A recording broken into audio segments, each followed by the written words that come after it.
انا الثعبان. ايوه، انا اللي الناس بتخاف مني، بس بصراحة انا كائن رهيب جدا. اول حاجه، انا مش باكل كل شويه زيكم.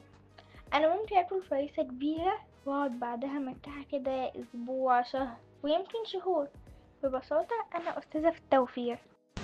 اه، بالمناسبة انا باكل فريسة كاملة، يعني مش بمضغ، لا، انا ببلعها زي ما هي، وفكي بيتفتح بطريقة عبقرية اوسع حتى من دماغي. وكمان انا ما عنديش ولا ايدين ولا رجلين، بس بقدر اسحب بسرعة رهيبة. وعارفين ازاي؟ بجسمي الطويل وعضلاتي القوية. اه، ولساني انا بستخدمه عشان اشم ريحة، بشم كده وفي كل حاجة حواليا.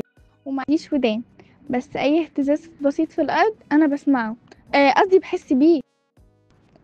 وسني، لو محدش ضايقني ممكن أعيش 10 15 حتى 20 سنة، بس لو حد قرر يتشطر عليا ممكن حياتي تخلص بدري. أنا مش بحب أهاجم، بس لو حد ضايقني بنفخ بصوت عالي وأعمل حركات كبرى كده، بس في العادي بهرب وأريح دماغي.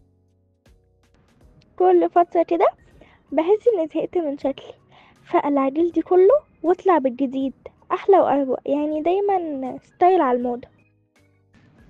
انا ساعات ببيض وساعات بخلف على طول، بس اولادي بيعتمدوا على نفسهم من اول ثانية.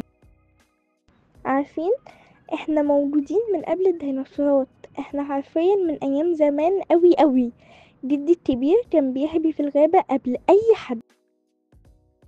يعني ما تخافوش مني، انا كائن ذكي وغامض وشكلي حلو، مش كده برضو؟ لو عجبك الفيديو ومحتوى القناة هكون مبسوط جدا لو اشتركت وفعلت الجرس.